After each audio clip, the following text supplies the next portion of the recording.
Welcome to the land of no easy answers. Our world, though more connected than ever, seems to have forgotten how to connect. Everywhere you look, the disconnect is obvious from the people around us and even within ourselves. This is Alex Knight, and thank you for joining us as we have those difficult conversations and unpacked how our minds work. Now, let's meet our panel. Over in one corner is Kristin Rumohr. Hello.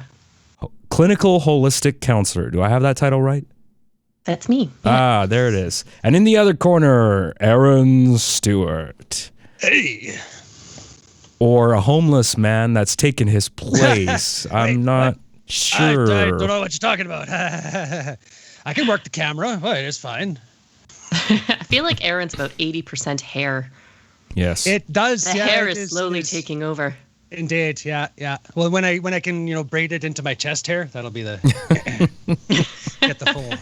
And I have to say, Kristin, you are looking a lot better this week. You've upgraded your internet. Picture quality is a little bit better. I was like, where are we going with this? And the video is a lot less stuttery. So we've powered through many months of painful video.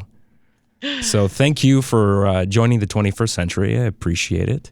It was tough, but had to be done. Cost you a bit more money, but it was well worth the investment. Especially we do these things for you. We do. All for you. Exactly. Well, so that you get a better experience enjoying our presence. Absolutely. I mean, if none of us cared about our craft, we probably would be talking into our phones, without any professional equipment, without any lighting or anything. So clearly we do care. So let's give ourselves a pat on the back. Yay. We're going to turn this into a completely self-congratulatory episode. Yeah. Good job, everybody. Bravo. Yes. But people didn't join us today to listen to how much effort we put into this show, which we do. We are here to talk about what? Energy. What was that? Energy? And the energy floating around us? This sounds like a very metaphysical kind of episode. Is there any science in this about how our minds and energy affect other people? Well, I hope you read the article, so I would assume you know the answer to this already, but there seems to be evidence too. Yeah, there's been evidence for a while apparently, but it's one of those where it's just assumed to be a crackpot theory, so it's never given any real. I always thought it was, and I think you're going to have to convince me otherwise that there's some kind of energy field around us. Like, what does that mean? But think about it. Like, if you run electricity through a wire, it creates a field, right? Right. Like an electromagnetic effect. Is that what you're talking about? Exactly. And the finding that they've uncovered here is that apparently that inside our brains there's essentially clusters of iron, which could be magnetized, and which they theorize might actually be sensitive enough to be able to pick up the very minute vibrations of an energy field that might come from outside your body. Interesting. Mm-hmm. I'm listening. And so from there, they started doing testing where they've basically put two people in two separate rooms, completely isolated, soundproof, no way of any of the sound or anything getting to them. They hook them both up to electrodes, and then they basically just apply an electrical stimulus, a little bit of pain to one person.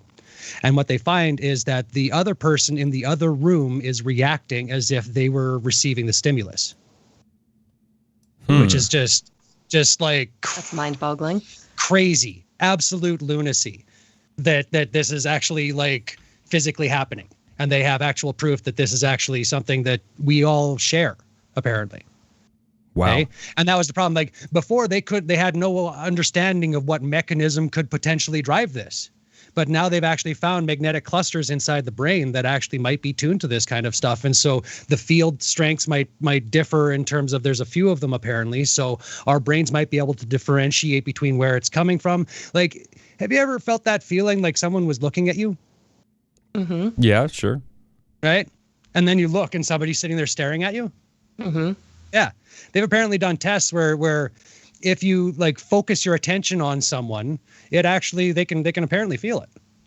Right. And they did an experiment where every 2 minutes or something, the researcher would either actively look at and pay attention to that person, and then in alternating times or whatever, they would not be focused on them. Okay, but right? for before we get too far into this, what was the source of the article, and who, when you say they, who's doing this research and what exactly? Well, and that's, is this a university, or is this like, who is this?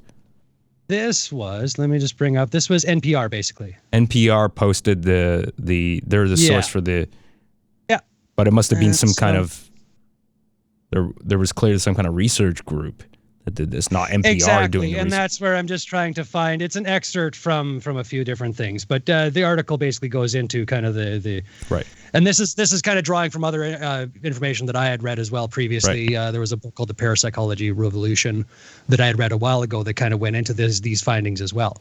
There's an institute called the Heart Mind Institute, I believe, that was studying this a while ago. And whether they're still continuing or not, sure, I don't know. But yeah, this kind of points to those exact same kind of findings. So, and I need 1 sec here because I'm literally dripping. Oh my God.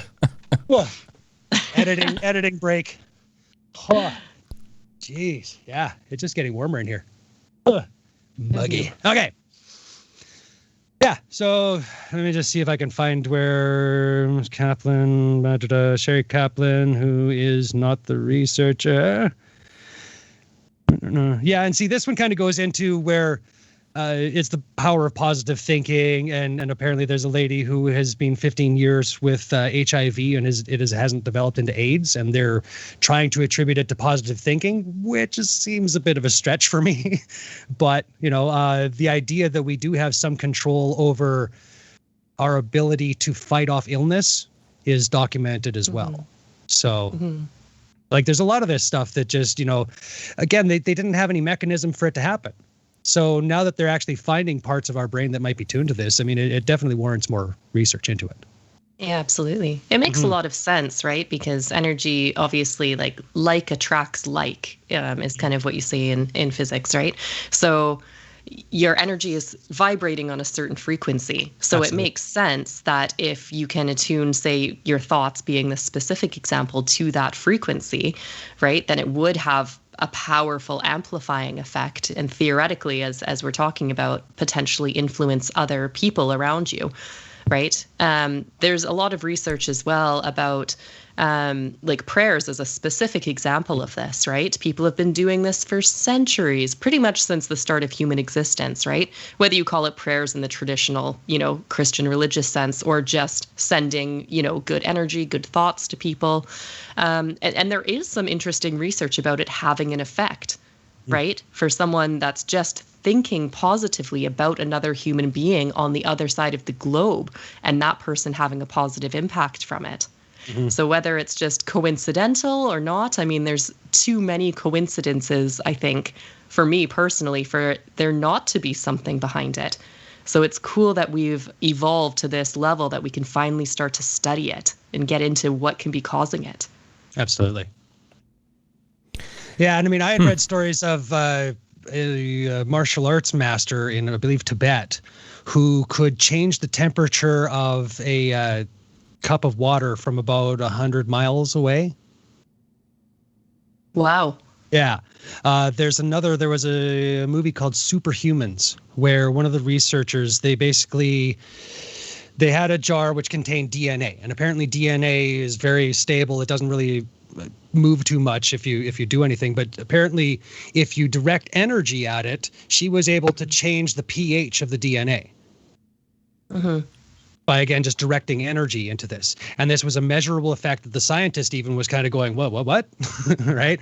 And again, just warrants more research into our ability to actually harness and use this energy that we do have. There's Tai Chi masters who are able to push energy out of their body, and you can show it on a photographic plate, where when they're not focusing on their hands, it just shows the outline of their hands. And as soon as they push energy out, you can see the field around their hands. Mm-hmm. right? I think we talked a lot about this in our Reiki episode a while back as well. So go check and again, that this out kind if of you ties missed it. into, but it's the continuation of where now we found again the mechanism of how this might actually happen. Yes. Right. So Reiki might be absolutely true and might actually have the therapeutic benefits that it purports to. Right. There's I believe still some research to be done, but I only believe there always is. there's only There one always is. therapeutic benefit that I believe in, and that's coffee. It's interesting, but all this sounds pretty out there to me. I just find it hard to believe that somebody can affect somebody's, thoughts, like by sending that whole concept of sending positive vibes, positive energy to me. It's like, what do you mean, like vibes? Like what exactly does that mean? You can have positive. Our thoughts are just energy at the end of the day. Yeah. Right? It's us that are attributing this meaning to it that therefore puts us above everything else and makes us special. But really, it's just energy. It's neurons firing, right? So if other types of energy can be observed to change by manipulating it in different ways, right? Like magnets as an example, or, applying heat to make water boil. These are all just forms of energy that are manipulated. So why are we above that? I mean, of course we're not. I just Our don't think energy that. can I mean, be the brain manipulated as well. The brain certainly, like, we know the brain conducts electricity, but I just don't think that the brain conducts I don't think the human body conducts enough electrical energy to affect anything outside of it. Your brain uses up 2/3 of your energy output over the course of a day. Right. So if you're thinking, say, 3,000 calories, I think is what they recommend for your daily. I think it's 2,000 for an adult. I believe 2,000. Sure. So if you think about 2/3 of that being used up by your brain. Okay. Right. That's kind of a lot of energy that it's burning through in the course of a day. Right. And again, all of that electrical impulse activity is creating a field. Mm-hmm. Right. So. I don't doubt that, but how far does that field really realistically go? Well, again, it's more the idea that our brains are actually apparently fine-tuned to this, right? Okay. And that these clusters of magnets inside our brain are actually a legitimate reason that we might be able to actually feel these fields, right? Like the more we study animals, like pigeons can see magnetic fields. That's how they move. Right? Lots of animals see in a lot of different, right? Like spectrums. There are spectrums. Exactly. Spectrums, but they also see fields in some cases, apparently. Yeah. Right? And that's what they're using to navigate so that they can actually see far distances, because they can't use that tree over there. That doesn't work. They need something that actually like goes above that, right?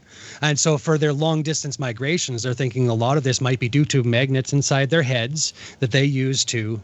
Yeah. I don't know, because judging by the recent political climate and dumb things that I see, I just feel like some people, I'm not sure what they have inside their heads, but I'm not sure if it's even brains or magnets. There might just be dust in there. Some people have more magnet than too much magnet. Too much magnet. Too much magnet. Too much magnet. Been depolarized. Suck in all the bad ideas. Hey. Yeah. Well, we always say this on this show, but you gotta strike a balance in your life. There is definitely a need to find some balance, right? Yeah. I mean, and that's the problem, is that we like to convince ourselves that the way to go forward is to just push forward, right? But more and more they're finding that, even just spending time out in nature, right? Well, absolutely. I was just going to say, though, if I may link this to another article that I don't think really warrants necessarily a whole episode about this, but the slime article that you posted, Aaron, the overall arrogance of humanity, in that we think for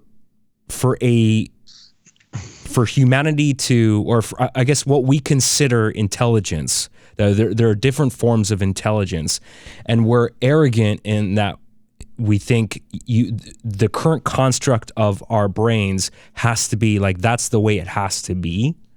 When then they're finding examples in nature of of this slime mold, right? That It can navigate mazes. it can make decisions, right? And it doesn't have anywhere. Nope, no brain. There's no brain there. Nothing. Right? Not even one neuron. Like we have proof that it's able to make decisions and it's able to survive millions of years.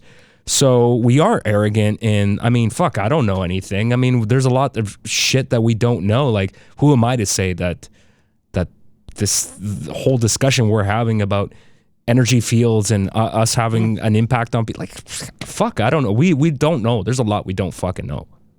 Well, let's think about the roots of why we believe that animals didn't have intelligence. I mean, it sure makes it easier to eat that cow, doesn't it? Well, you know, it makes it easier to eat that chicken if you just don't think it's intelligent at all, hey? Well, I think it's very easy for us to think we are the most superior species. But again, it's self-serving. Of course. Right? Like, there's no evidence to prove that. Right? Yeah. We've just told ourselves it's that. It's self-serving and self-preserving at the same time, right? Well, we are at the top of the food chain, though. Are we not? Yeah. Yeah. Arguably, yeah. Arguably for now, but again, until we're displaced by something else. You know, hundreds of hundreds of different species have been king of the hill. We've just happened to get here right now, and I mean, realistically, we're while there's hope, you know, there's evidence also that this could just go up in that. So well, and just remember that when you look at the entire, you know, timeline, so to speak, if you look at our existence, right, in a linear fashion of like things that have existed on this planet, we've been here for just like an infinitesimal. Yeah. So we don't know, like, you know, if we don't destroy ourselves, or if the actions of decisions that we make don't destroy our species, if we're able to last another 500,000 to 1,000,000 years, I mean, who knows? Like, we may evolve and be radically different. Like, we don't know what our species is even going to look like. Will humanity even be anything like it is now 1,000,000 years from now? I mean, that's a long time. You can't really wrap your brain around that kind of time frame. But I mean, I hope not. I'd like to hope we'd evolve in that. That we evolve in some kind of positive direction. Yeah. See, and this just points out, you know, the proof that we're all connected. Yeah. And I think that a lot of the reason that people want to deny the idea that we might actually be able to communicate brain to brain is because they want us to feel separated. You know, and it's easier for us to feel isolated than to feel part of a community that actually wants to, you know, be of benefit to each other. And that, I think, is kind of something that we hopefully, with this, again, our brains are tuned for each other. Right? You know, if we have magnets inside our brains that are constantly trying to feel each other, I mean, that just proves that we are here to be with each other, to learn from each other, to bring each other up so that we can hopefully make some sense of this shit. Right? You know, and it just points to ancient cultures have a lot more of this documented, right? Absolutely. It's only in fairly recent years with the rise of, obviously, power hungry and organized religion and things of that sense, colonialism, that it's all just kind of now been discounted and we're told it's just nonsense, right? But if you go back further, right, there is mysticism was huge, right? There was the belief in the powerful notion of connecting with each other, of what we're talking about, of sharing and spreading this energy. And it, you know, worked very well for very many years. And I think that some particular Eastern cultures still keep this very high in regard as part of their medical practices, etc. And it's just us that have been taught, because everything is a reflection of how we're raised, what we're taught to believe, right? So if we're growing up in these societies that are telling us this is all just nonsense because we don't have our current scientific method, can't prove it, right? Yep. Well, again, who are we to say that we know everything, right? What's that saying? All I know is that I know nothing at all, right? So if you keep that open mind to these practices happened, let's investigate it further, right? Instead of just cutting it off, because essentially that's also cutting off a part of ourselves and our humanity, where we evolved from, right? In order to evolve further, I think we need to understand our past.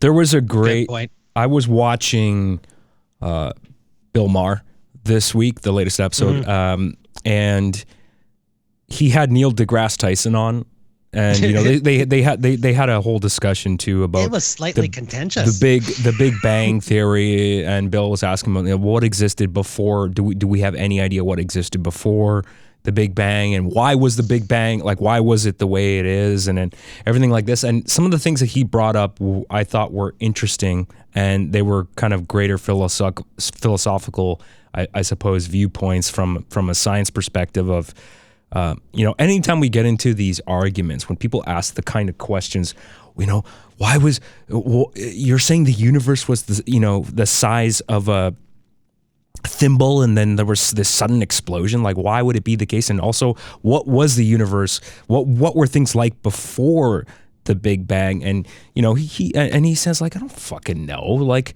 and he's like, I'm okay with that too, right? Like, we have to be okay with not knowing things, and this is kind of the fun of the whole journey of why we're here. Like, isn't it a great time to be alive, that we're learning new things every day, and it's okay to not fucking know and not have all the answers, because science doesn't have all the answers, and that's okay, right? And I think that's some of the arguments that we get into with religion versus science too, right? You get pushback from the other side of like, I guess you know everything. Oh, science has all the answers. And no, that's not the point. Science doesn't have all the answers, right? Well, that's the thing, is that the draw of religion is that it promises certainty.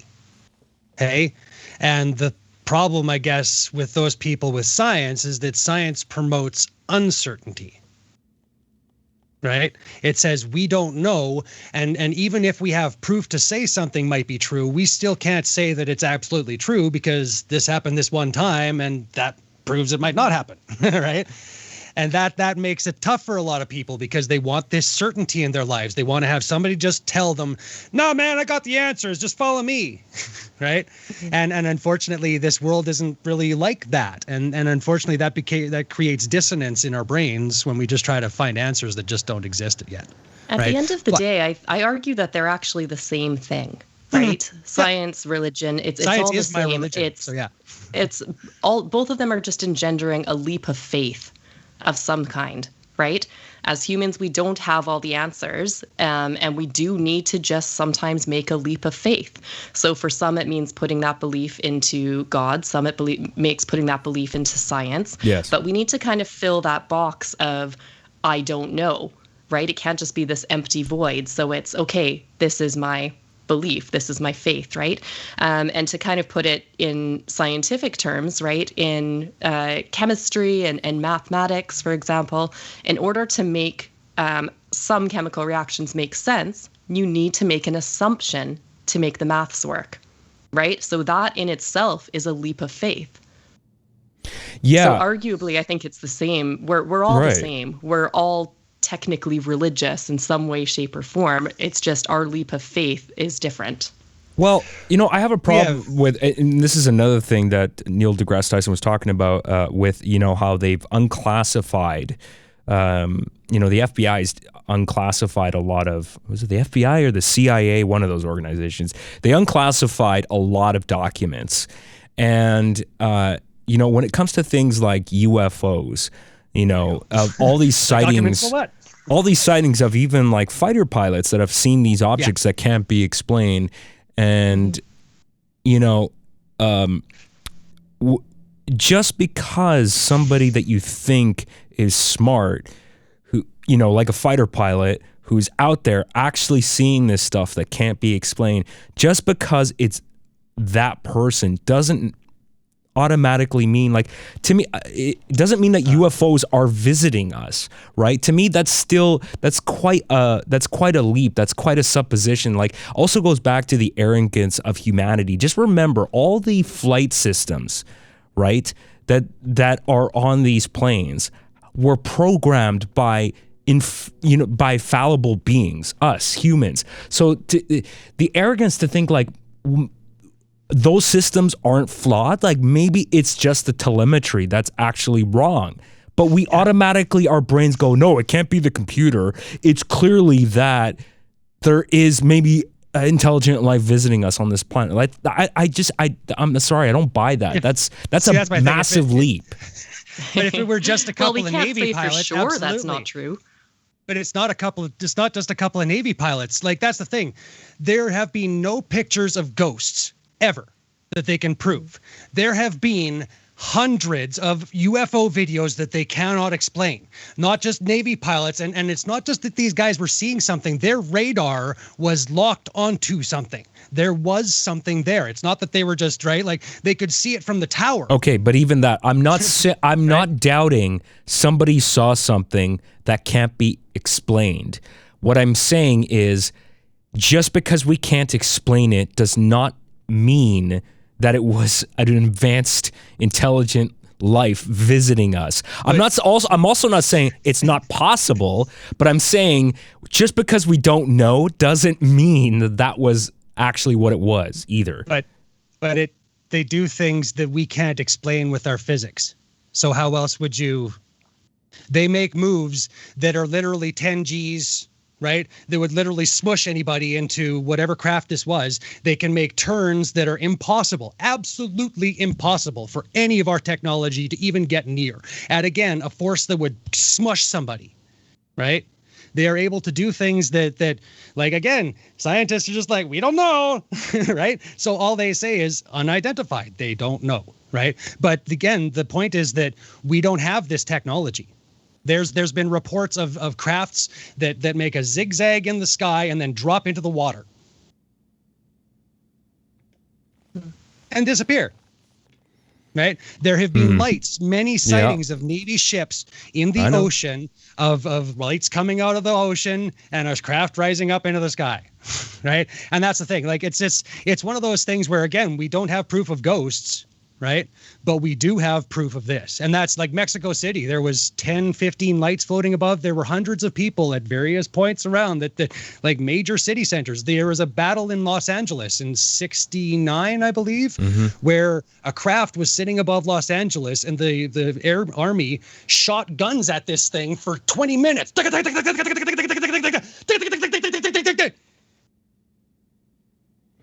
Right? And like, this is documented stuff. Like, there's this stuff that just they can't explain, right? And so again, the idea that, again, like with the energy thing, just because we don't understand it doesn't mean that there's not magnets inside our brain.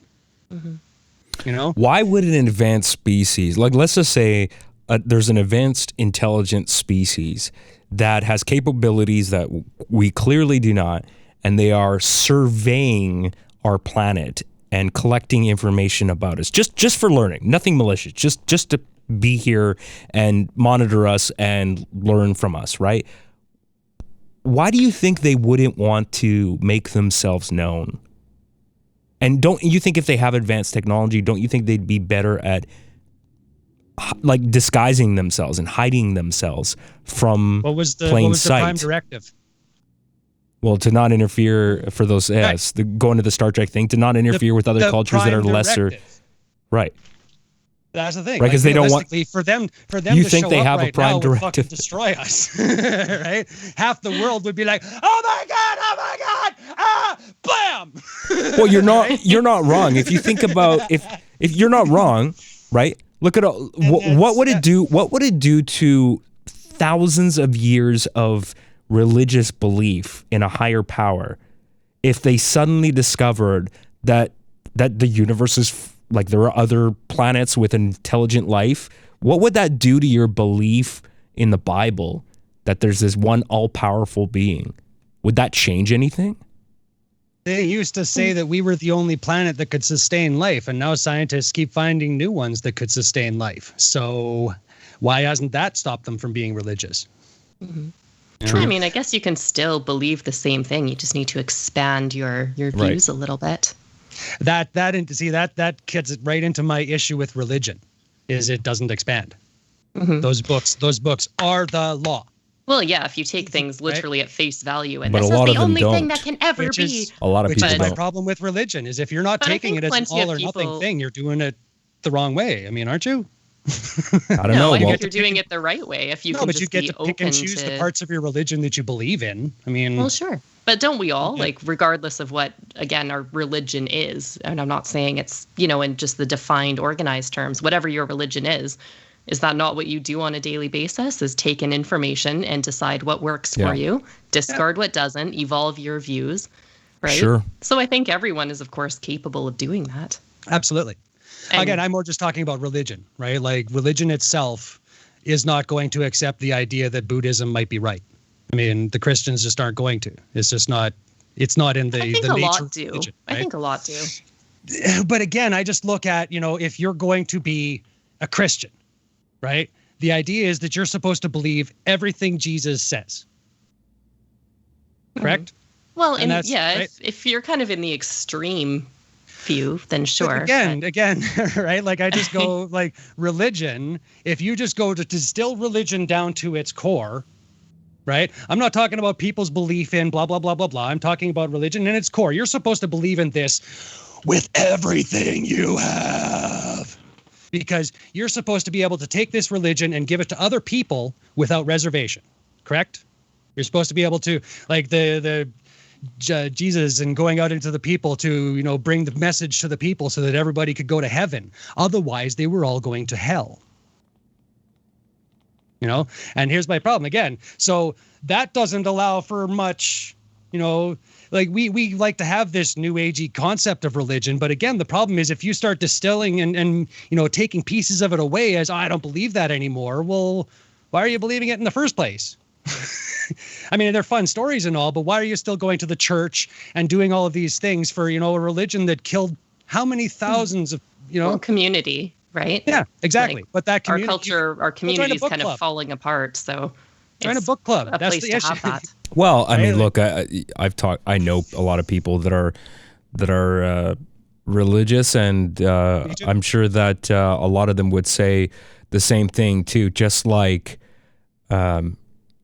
I think that Disbelief. both sciences, both people that believe in science and both people that believe in religion can say that things do.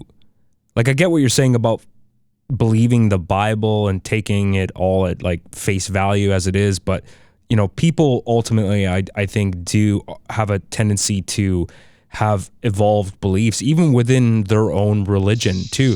And I think it's perfectly okay, like if you believe in religion, to also acknowledge that yes, lots of atrocities have happened because of one person's belief, and this person thinks that their God is superior to another person's God. And absolutely there's lots of violence associated with our religious past, but I think a lot of people that do believe in religion would also say that, yeah, well, also we just weren't as evolved back then either. And I think that it's okay to have religious beliefs and also acknowledge the past and how flawed we were as people too.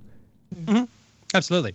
Again, I'm just trying to make the point of like religion in general is not akin to, doesn't like to change. Right? Doesn't it? I don't think that's necessarily true, but Look at the extremists. They're trying to drag it back to a literal definition of the Bible. yeah, but that's a Right. very small segment of that population, right? The evangelicals in the U.S. are becoming more of a force than you would like to, like the mega churches, the wealth pastors, right? Like that's my problem with this, right? Like we want to make excuses for this as if this is still something that we can just like, yeah, it's cool, guys, just believe what you want, right? While they're literally, right? Like, and again, I'm not trying to shoot down. If you want to believe in religion, that's fine. I just want to ask you to question the goals of that religion, And again, I just go, the religion doesn't allow for, in a lot of cases, the idea of, a community outside of that religion.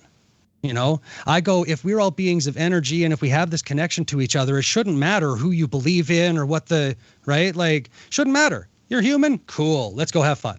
Mm-hmm. And that's my problem with the religion is it's one of those all or nothing kind of things. You either have to believe in this or in a lot of cases. I mean, if you look at the Jehovah's Witnesses, they will literally shun a person who goes out of that community. Their family, their friends, everybody they know will never talk to them again if they leave this community. And that's the kind of stuff that I'm talking about, right? That all or nothing kind of mentality where you have to believe it every single word. And if you deny one of those words, we'll kick you out. But do you not think that even in those examples, there's no capacity for change? That's my problem with it, right? If there was a capacity for change, then questioning why wouldn't get them kicked out, would it? I mean, it's a slow process if something's been that way for a long time, but I argue every person is capable of evolving and changing. Again, right? I'm not talking about people. I'm talking about religion specifically. I'm not talking about, you again, like I understand that we all are looking for some just truth in this. And if you want to pick bits and pieces, absolutely go for it. I'm talking about specifically religions and the idea that we tie ourselves to these things without questioning the end result of it. And instead just looking at, if the end goal is that we have to disclude you, right? If everybody that doesn't believe in Christianity is going to hell and there's no saving these people and they're just going to burn for eternity, I can't get behind that, right? Yeah. I mean, I think abolishing it altogether isn't the answer either. Right. So it just needs to be a capacity to change. Yeah, we've strayed quite a bit. We're way off where we started. It's all about energy. That's my problem. Like, that's the thing. It's not, no, that's my, like, it's absolutely about the thing because it is about our energy and how we use our energy, what we put our energy towards. Right. And how we build these connections with each other. If you decide that you can't build a connection with that person because they follow a different religion with you, then it just feels like you're denying a real part of our existence, And again, I just point to, people are people. They're going to, right. I'm talking about distilling down your religion to ask yourself whether the core thing of that religion is something you really need to be behind or not, Yeah. Because again, energy, right? Just the idea that we're all connected I don't know if we can cut that off, right? Our brains are trying to make that connection regardless of whether that person believes in something different or not. And I think that we're doing ourselves a disservice by not listening to the other side of things and actually, allowing that to actually enter our, a lot of this discussion comes down to just you're evil, literally. The Republicans right now are pushing a real agenda of this, just like evil Democrat bullshit, right? And it's become a real issue in a lot of these things because a lot of people watch that and think that that's the way that they're supposed to be doing it, And so again, this problem with the evangelicals coming in and taking over all of this stuff, it becomes a problem of, if our energy is being directed towards exclusion, how are we supposed to grow together? Yeah, and I'll say that, whether it's, if you spend time, if you're a churchgoer and you're listening to a sermon and you're surrounded by like-minded people, whether it's that or, just think of the type of experience that you have at church versus going to a concert when you're in close proximity with people and there's a shared universal experience. That's also a powerful thing, right? And think about how that person's energy feeds off of, like, you feed off of that and they feed off of yours. And it's there are many shared experiences that we have as a people, and that traverses, language. It goes past all sorts of barriers, political beliefs, like just that shared common experience going back to, like, we are all connected, right? And exactly where are we going to use that? Where are we putting that energy, and is that being used for good or bad too? Yeah, absolutely. Yeah. That kind of comes full circle to what we were talking about at the start of this, is that frequency level. Right? So if you get people gathering together, listening to the same thing, getting riled up or inspired or motivated or, whatever it happens to be, it will amplify because that's the same frequency. So it's up to us to then choose what frequency we ultimately want to be on, because it's just as easy to make it positive as it is to make it negative, as we see examples of every single day in our world, right? Is how are these people following this person or that person when, it's so outrageous what they're saying? Well, it's because of this effect. See, and I've experienced religious epiphany twice in my life. Right? I went to... Really? Okay. I mean, I grew up in the church, right? So when was I 14, I think? I went to Colorado from Saskatchewan for Bible camp. And it wasn't really my thing at the time. I went because it was a trip to Colorado. But, you know, I remember at one point we were having a big gathering and it was kind of getting towards the end of the night. And everybody, they just had a moment of prayer. And I remember just kind of feeling something, right? And I remember opening up my eyes and just without my eyes seeing, I could feel just a ball of energy up at the front of the stage.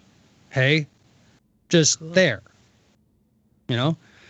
And I had that experience again another time after I got married. We moved out to Spruce Grove and we went to their church for a while. And I remember at one point towards the end of my time going there, where I had kind of the same thing, where we were just kind of having a prayer. And I just remember this light filling up the room and going, where's that coming from? Right. So, I mean, I that's where, again, this idea that, you know, it wasn't necessarily God coming down, but maybe some sort of manifestation of the group energy being put out, you know? Yeah, interesting. And so that's, and that's where, again, like, I don't necessarily believe in organized religion specifically. And for you, if you want to, go for it. Right? I'll have debates about this. I happily invite Jehovah's Witnesses into my house to have a debate about this. They usually last about 10, 15 minutes before they go, okay, we're not going to be able to help you. Have a good day. Right? But I love these debates, you know, and that's, I find it hard to just, accept that you're just accepting this without questioning. Yeah. And, going back to, what we always talk about is, Aaron, I mean, you always say this about having the difficult conversations too, and it's something I'm trying to really exercise and live by now. I think more recently than ever before, because I used to be very much the kind of person that would be, if you don't agree with my political beliefs, I want nothing to do with you, right? And I used to get irritated and and angry when Jehovah's Witnesses would approach me and like, fuck off, don't talk to me. I don't want to talk to you. And they want to talk to me and like, sure, I'll give them a few minutes. I'm not going to give them like forever, but I'll talk to them for a few minutes. And same experience like you, Aaron, they kind of give up after a little bit. They realize that it's not going to go anywhere. It's not working. And I'm not, interested in buying whatever they're selling, but I'm still, you're a human being. Sure. I'll talk to you for a couple minutes. Right. So Sorry, I think I just had a knock on my door. Just give me 1 sec here. Go ahead. My computer might be showing up. Sorry. No problem. We'll just keep we'll keep talking here. We're good. Pause. But, no, it's I am definitely not a religious person, but I have been in religious environments. I've gone to Greek mass before, at the church here, and and again, I will always say I've never had a quote unquote religious experience, but I have definitely felt a vibe in a shared experience like that. I felt a vibe in many scenarios in my life when around people that were sharing whatever said experience was. So there is something to that, and it can be positive and likewise can be negative too. I mean, just think about, if you think about people that are radicalized, if you think about Al-Qaeda, if you think about QAnon, you think about these people, like these are all, they all boil down to communities, and these shared experiences can be bad and they can be good too, right? And it, again, if we can end on maybe that note of like, where are those shared experiences and where are you putting your energy, right? So you got to be careful. Well, and that's the point of this also is that, like you said, be careful about your energy because other people might be feeling it. Right? I've always considered myself an empath, right? I'm pretty good at picking up people's emotions, right? From thin air at sometimes, right? And that, I think, again, just comes down to the idea that, we are connected in ways that, we just don't understand yet. Yeah. And while we do try to deny that because, hey, how does that work, right? I think it really behooves us to really give this a good thought. Yeah, and even if you think about too how we, we're not talking in person, but there has been a pandemic happening for the last we're like 14 months into it, and we're starting to get out of it now.